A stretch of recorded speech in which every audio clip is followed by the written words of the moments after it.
welcome back to the Radical Center for another very exciting episode telling you our thoughts about all the things that are going on in Canada and in Ontario. Cody, how are you today? I'm doing great. Life is busy. Life is moving very fast, but I still managed to find time to watch my favorite 90 Day Fiancé, which, is a little guilty secret of mine. But other than that, how's your life going? Busy as always, but overall not too bad. Let's get right into it. We've got Mark Carney, our new Prime Minister. There's a lot of issues happening now with the new Prime Minister, who people still seem to like very much. The conflict of interest revealed through a process he initiated when he became Prime Minister. So there's some things, when he became Prime Minister, there was all these questions about what his investments looked like and what, he was potentially holding. And now his own process that he created unearthed a vast web of financial conflicts that, the public wasn't very aware of when he got elected. What do we think of this, Cody? And do people care? Do people care? Let me start off by this, okay? Mm-hmm. I'm obviously I am gonna criticize him on this one, but the next topic that we're gonna talk about, instead of criticizing him, I'm gonna try and offer advice instead of just complaining all the time. So hopefully it could be a little bit more positive. Does it matter? It matters to people. I don't know how many. I don't think it's really going to change anything at the moment. From my perspective, like last week we were talking about political hypocrisy, and this week we're going to be talking a little bit about personal hypocrisy because, again, he's been touting this buy Canadian and weaning us off the US. And when you look at his blind trust, whatever you want to call it, it's not Canadian banks, it's not Canadian airlines. It's big American companies like Tesla, Google, Boeing, great big American giants. So again, this is the tough thing because personally, I think he could have divested or at least started the process of divesting these conflicts in the winter. He clearly knew what he had in his portfolio. We know that he got really snippy at a reporter when he was asked about this. It's going to matter to some people and it's going to not matter to others. What do you think? I don't think this will matter today.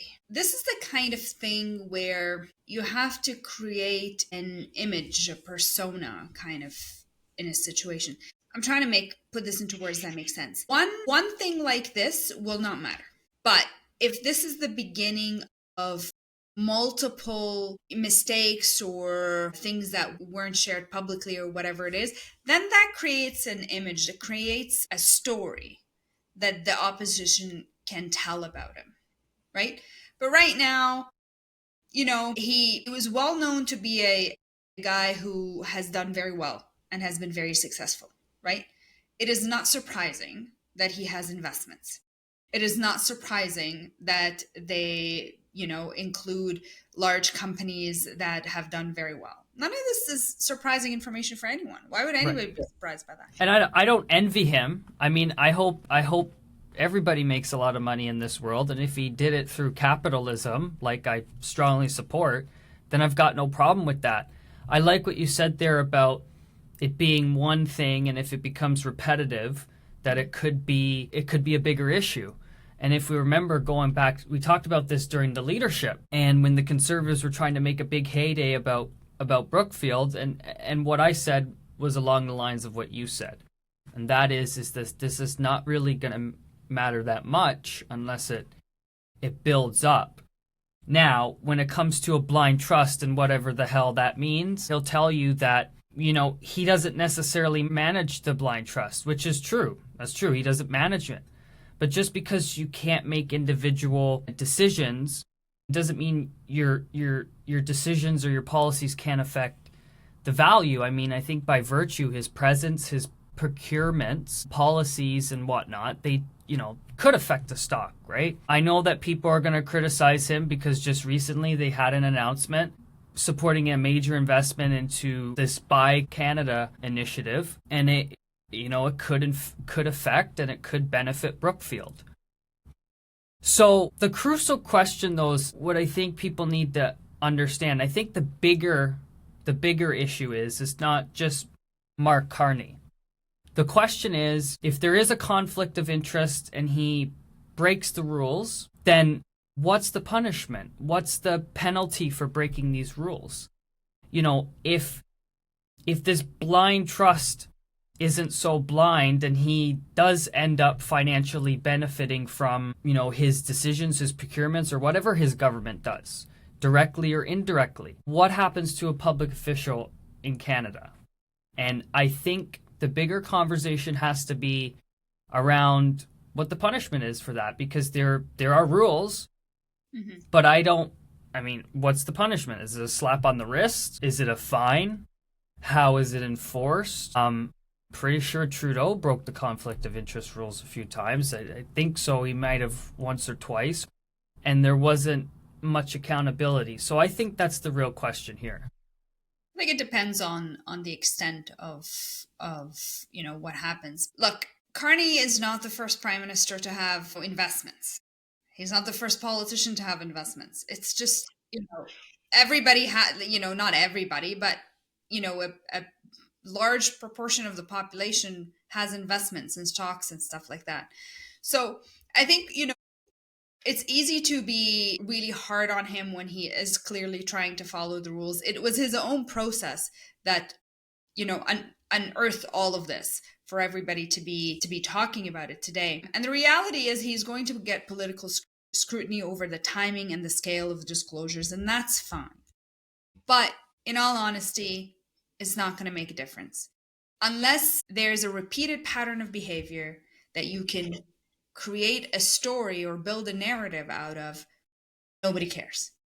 It's just, you know, the Conservatives. And in fact, I saw a poll just today that I believe it was 58% of Canadians still want Mark Carney to be in charge of the trade talks with Donald Trump and still, you know, trust him. Or not Carney, but they trust the Liberals, but headed by Mark Carney.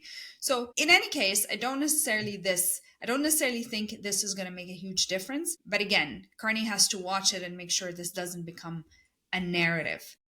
Still on Carney, he's talking about any Canada-US trade deal may likely include tariffs. I know you have a lot to say about this. What do you think about that? So I'm going to take a different angle this week. I think I've gone off on him enough. Look, the ultimate question, paying attention to what he said after the cabinet meeting, is Mark Carney trying to manage public expectations here in Canada in a way that it would, what seems to be against all odds, get a deal that excludes tariffs? Or is he trying to gauge the mood of the Canadian people to see that if he can't get a deal, if he has the support from the Canadian public to play hardball and to really buckle down?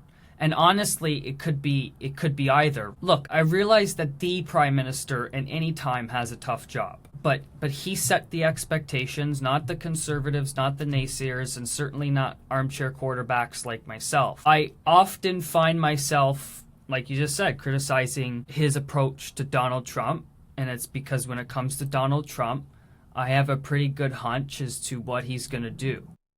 So if I'm Mark Carney, if I were Prime Minister, let's put it that way. If I were Mark Carney, I would pick up the phone and I would simply say, look, Mr. President, the previous administration didn't quite grasp the intricacies of the economy and business the way you and I do. We certainly don't see eye to eye on everything.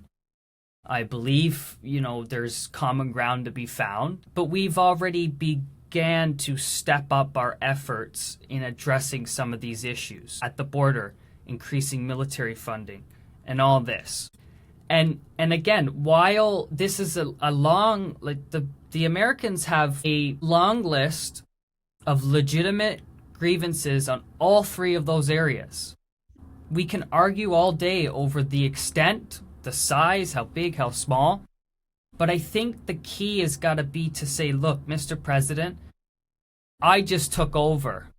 I'm doing my best. I can't deliver on everything all at once. And as a significant sign of goodwill, maybe they have to propose a phased approach to these tariffs. If Canada and the US agree to do A, the tariffs come down. If they do agree to do B, the tariffs come down, aiming to get them as low as humanly possible.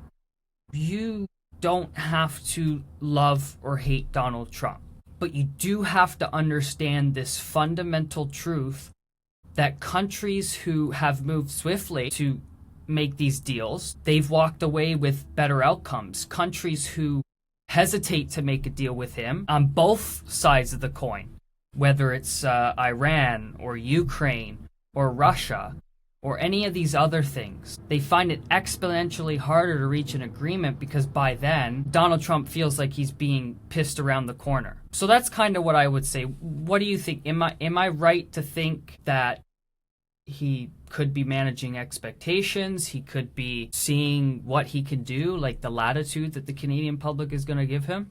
I think you're 100% right about managing expectations. I think this is about, let's put this out there and get people's expectations, especially businesses, right? Canadian businesses who are watching this, day in and day out. And it's been very, very stressful for a lot of the industries that are impacted. So I think this is about managing expectations. It's about, signaling to industries that are impacted that, things are not going to be 100% the way we'd like them to be. And perhaps he's starting to recognize that if we are going to get a deal, then it's not going to be a perfect one. The threat of tariffs and the constant, tariffs on, tariffs off, is also quite disturbing to everything that's been going on. So I think, if he gets a deal, at least he'll get some stability. At least people will understand what it is that they're actually dealing with, rather than, a few days ago, he just decided that 35% tariffs on Canadian exports starting on August 1st, right? So, Canada needs to focus on diversifying. We need to accelerate trade talks with other countries. And not be so reliant on the US. I'm not saying that we're going to be in a position that we're not going to need the US. I don't think that's a possibility for any country in the world, really, simply because of the sheer size of their economy and where they're at in the world. But I do think we need to start really focusing on making trade deals with all of the other countries that we can work with, and not be so heavily reliant on the US. Right. And the last thing that I would say to that is we're getting to a point now where, we're 6 months into the Trump 2.0 administration. And, in another 6 months, they're going to be in what's called a midterm election year where, they have elections for the entire House of Representatives and part of the Senate. And one of the things that I have heard consistently that I think is just totally, I'm trying to keep the swearing down tonight, bass backwards, is I saw a clip of a conservative Fred Delorier and Greg McEachran on CBC talking about how we just have to get to the midterms and that we just have to wait Trump out. And it is such, I'm going to shoot down that argument because I'm going to tell you right now, I'll come on here and shave my eyebrows if it doesn't happen. But the Republicans are going to win the Senate. They have a 50-50 chance of holding the House. And right now, chances are 50-50 J.D. Vance is going to be the next president. Even with a divided Congress, even with a bill that's passed by the Senate and the House to unilaterally remove these tariffs, Trump would be able to veto it. And the margins are so close that they wouldn't be able to override his veto. So the point of the matter is we have no choice but to make a deal. Economically, politically, because I just don't see, the only thing that I see if we don't make a deal is for more and more economic, not instability. We will know that our economy will be destroyed by tariffs across the board. So that's the last thing that I would say, really. Yeah, and I think it's important to make a deal for sure. It's just, at what cost, right? So, and we're gonna have to wait and see, but clearly what the Prime Minister is saying is that it's not going to be without a cost. Right. Well, the cost is going to be the cost of doing a deal with the United States is this compared to not doing a deal with the United States. Well, And we don't that's know. We'll see what the tariffs look like and what sectors they will impact. So we still don't know what the cost will be. But you're right. I think there needs to be some stability in the economy, and having the on and off tariffs are for sure not helping. The Ontario Progressive Conservatives have scheduled a convention for the same time as Pierre Poilievre's leadership review. Is this a good thing, a bad thing? It's confusing. What are they doing? What do you think, Cody? I'm not married to either. I think it could be a good thing. It could be a bad thing. Could be a good thing. What's the strategy? I don't know. I honestly, I thought about it for how long has this been out? The last week or so? Yeah. I can't quite wrap my head around it. I'm not really sure. Try and convince me either way, because look, I could see it as good for Pierre because he can, I don't know, maybe go under the radar. I don't know how much it's going to be covered. But at the same time, I mean, you could have Doug Ford. He could hold a really good convention, and he's the new shiny thing that conservatives might want to put up in the next election. I don't know. It's kind of... Ford wants to run. Confusing. If Doug Ford were the leadership of the federal party, wouldn't he want all his people to show up to the federal leadership review to vote the other guy out? I don't know. Again, you make a great point. At this point, I don't know. Maybe I'm as puzzled as you are.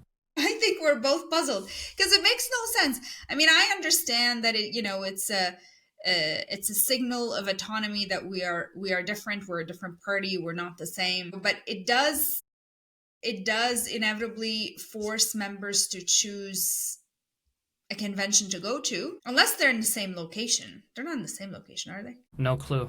Yeah. Don't know. I'd have to look that up. If they're in the same location, that's a very different story.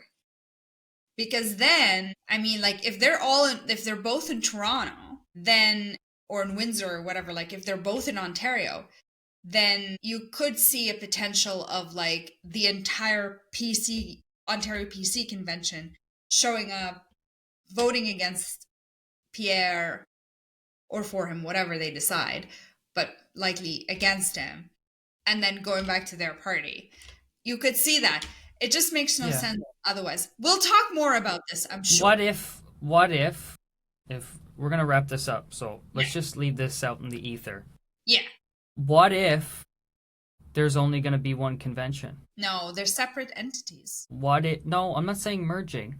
I'm saying what happens if one political leader isn't the political leader anymore? And what if Doug Ford is holding his own convention and Pierre Poilievre isn't holding one because he's already resigned? I don't see it happening.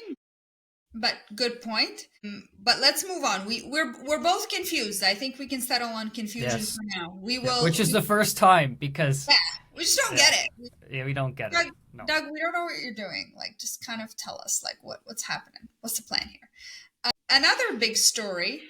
The CBC saga continues with leaked audio between Travis Dhanraj and an internal CBC disciplinary meeting. Now, we've been following this story. We've been talking about it. Travis Dhanraj is a very well-known reporter. He was with Global for a long time, I believe, and then eventually moved to CBC. He had his own show. Things appeared to be going smoothly. And then, there was a letter that he wrote, allegations of toxic work environment. This isn't the first time we've heard from CBC reporters saying things like that. But now there's a leaked audio of a disciplinary meeting over a tweet that he had put out. And it was a tweet about the lack of opportunity to interview the CEO of the CBC. And that didn't go over very well with HR. What do you think of what's going on with this? I don't really care about Travis Dhanraj. Obviously, I wish him the best. I hope that he goes on to have, a good career in journalism wherever he may go. The bigger problem is not just the CBC. It is a bigger media problem.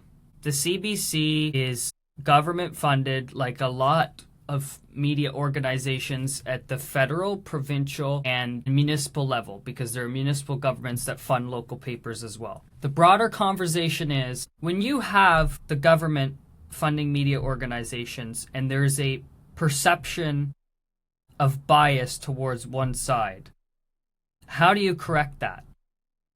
How do you stop conservatives like myself from finding alternative sources to getting my news? Because when I watch CBC, I don't think the Travis issue is about that, though. I think his concern is more about, look, I'm a journalist and I'm trying to report a story or trying to, get an interview with the CEO of the CBC because of, at the time there were stories about the budget. There was a lot of, and it was covered by the CBC and other news outlets. Like he was just kind of like, look, I'm a journalist. I'm following a story here. And the response that he was getting from HR was, you can't do this story because, you work here, and basically, they told him you couldn't do the story, but I guess they took the tweet as, a disparagement of the CBC or whatever it is. That's more, I think that's the bigger concern here is, I guess the question is, where does organizational responsibility end and journalistic independence begin? If you happen to be a journalist who is employed by Canada's public broadcaster. See, I think that's way too convoluted for the average person to understand. I think that the average Canadian is looking at the CBC, and the message that's been amplified is the CBC is biased because he wanted to get conservative commentators on, and because Rosemary Barton and David Cochrane are perceived to be touting the PMO talking points going back to the Trudeau days. I think that's what matters more. It's the corporate media and their stranglehold on the information that we receive. And I think the bigger issue, I mean, the journalistic independence and all that stuff, that's important, sure, whatever. But you don't have independent journalists that could do their job if you don't have a boss that allows you to do that. Mm-hmm. And I mean, we really pride ourselves in being different from the Americans, but we are not. We are very similar. The culture, and the way that the media is going is similar to what the U.S. is going through right now, and that is they had a select few of corporations that peddled the talking points of one side. When it alienated one side, they found alternative sources, and now American media is in this podcast space, in this new media space. I mean, if you look at somebody like when big anchors, big names like Chris Cuomo or Megyn Kelly or these big recognizable talk show hosts, when they go from big media corporations that push them out because they tried to be independent journalists, they go off and do their other thing. When it comes to the CBC, like I have my own reservations. I was never like gung-ho on the defund the CBC movement not because I don't think that the government shouldn't be funding media, but I think that our media is so screwed. That's all I'm going to say.